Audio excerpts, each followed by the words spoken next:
Olá, tudo bem? Seja bem-vindo ao programa Vida 3, um programa que tem como objetivo trazer princípios de vida para um casamento feliz e duradouro. Obrigado pela sua audiência em mais esse programa inédito do Vida 3. Hoje recebendo, mais uma vez aqui, o Diego e a Gabriela, que está contando para nós a sua história aqui já no terceiro programa, e hoje fechando a história dos dois. Eu tenho certeza que ainda existe muita coisa especial para você que tem nos acompanhado, ok? O Diego, ele tem 29 anos, ele é consultor imobiliário na área de lançamentos na cidade de São José dos Campos, e ele é casado com a Gabriela, de 30 anos, formada em marketing. Eles têm 7 anos de casado e não têm filhos. E eles já contaram para nós nos 2 programas anteriores o sonho do casamento, a crise conjugal, a separação, a saída do Diego de casa, e agora, neste programa, nós vamos entrar na questão do Diego voltando para casa e como eles estão hoje. Então não perca que existem muitas coisas interessantes para você ainda nesse programa, ok? Diego, então, depois de um certo tempo, você voltou para casa? Voltei para casa. Voltei para casa. Depois de 1 ano e meio? Depois de um ano de separação, que a gente ficou separados, e eu vivi todas essas coisas que eu já compartilhei nos programas anteriores. E quando surgiu essa saudade, né, que eu falei, eu comecei a buscá-la. E daí a relação começou a se estreitar um pouco mais. A gente começou a se encontrar, e ela com a estratégia de Deus, viu? De Deus. Ela não me buscou nenhuma vez, não me procurou nenhuma vez, e sempre era eu que procurava, sempre era eu que... E até que chegou o momento em que ela soube o momento certo de falar a respeito, de tomar uma decisão. Ela já estava morando numa casa, tinha alugado uma casa, eu estava morando em outra, né, sozinho, e a casa que eu morava era própria, uma casa de herança, e onde ela morava era aluguel. Então eu sempre digo isso porque foi um toque de Deus que ela recebeu, né, que ela tomou essa atitude. Eu disse para ela: já que nós vamos voltar, vem para minha casa, nós não vamos pagar aluguel. E eu lembro até hoje, ela disse: você saiu de casa, você vai voltar. Mas essa casa que você convidou ela para voltar, era a casa que vocês moravam anteriormente? Não. Era uma outra casa? Era uma outra casa, porque a minha mãe foi morar na casa que a gente morava. Né? E eu fiquei com a casa onde minha mãe morava, que é a herança minha. Sim. E da minha irmã. E eu, nessa casa, eu não pagava aluguel. Então eu falei: vamos morar lá. E ela disse: não, você saiu de casa, você vai voltar, né? Você vai trazer suas coisas, você vai tomar uma atitude. E isso foi estratégico, porque exigiu de mim uma postura, exigiu de mim realmente deixar uma ação. De deixar aquela vida que eu estava levando, né? Sair com as minhas coisas da minha casa e ir para onde ela estava, né? Era outra casa, mas na mesma porta que eu saí, eu ia abrir e ia entrar. Ou seja, você ia até onde ela estava e não ela iria até você. Exatamente. Para alguns isso pode ser assim, simplesmente um capricho dela, mas não foi. Eu acredito que foi profético.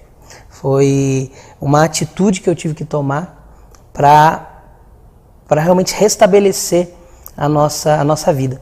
E junto com a minha volta, tiveram várias outras lutas, né? A luta talvez maior começou quando eu voltei para casa.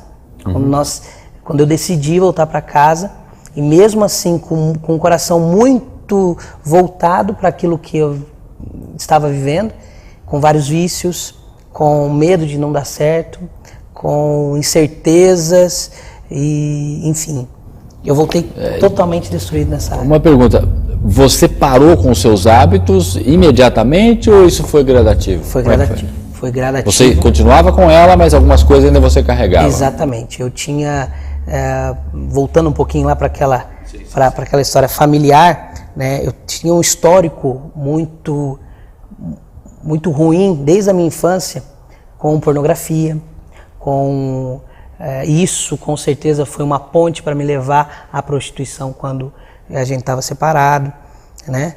E eu voltei totalmente viciado ainda nessas coisas, não só nisso, mas como também na bebida, como também em vamos dizer, baladas, essas coisas, pra gente, eu queria continuar com essa vida, né? Tanto que eu voltei colocando umas regrinhas, né? Olha, eu vou fazer isso, eu vou fazer aquilo, como se, né, esse fosse o correto. E daí as coisas foram gradativas. Ela teve muita sabedoria para lidar comigo nesse tempo aí, que foi uma luta muito grande também.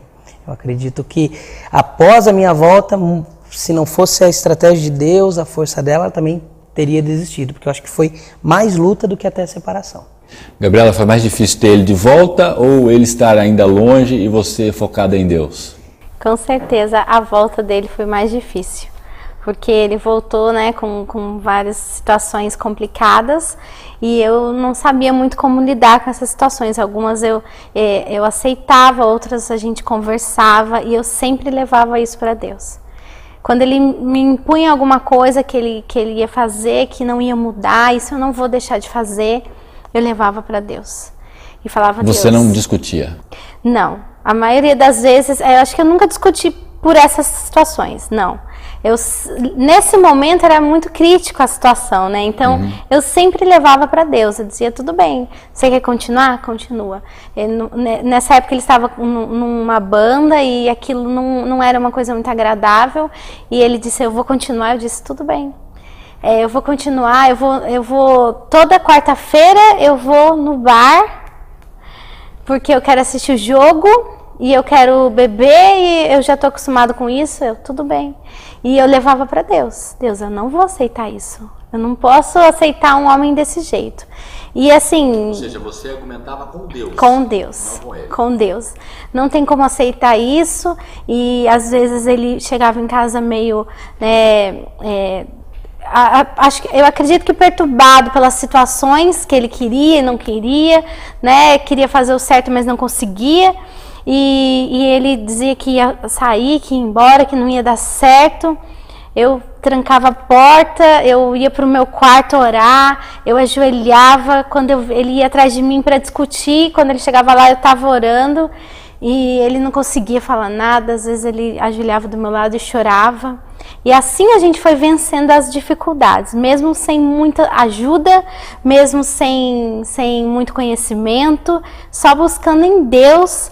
E isso foi durante um ano, até que a gente teve um grande refrigério no nosso relacionamento, que foi o Casados para Sempre.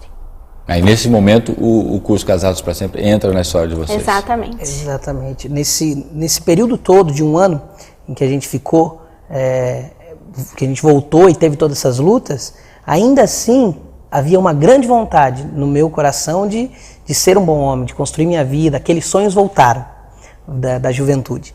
Mas eu não sabia como. Aí agora eu estava pior ainda, né? Eu ainda tinha vícios agora que antes eu não tinha. Estava acostumado com uma vida que antes eu não tinha. E sem esses princípios ficou muito difícil. E a gente foi levando, a gente foi buscando melhorar a nossa relação de alguma forma, mas sempre levando do nosso jeito. Levando, sem uma vida abundante. Aí foi quando a gente recebeu o convite do curso. E tendo o histórico que tínhamos, a gente aceitou de primeira, imediatamente. Recebemos o convite no meu trabalho e vamos fazer a matrícula. E fizemos a matrícula no curso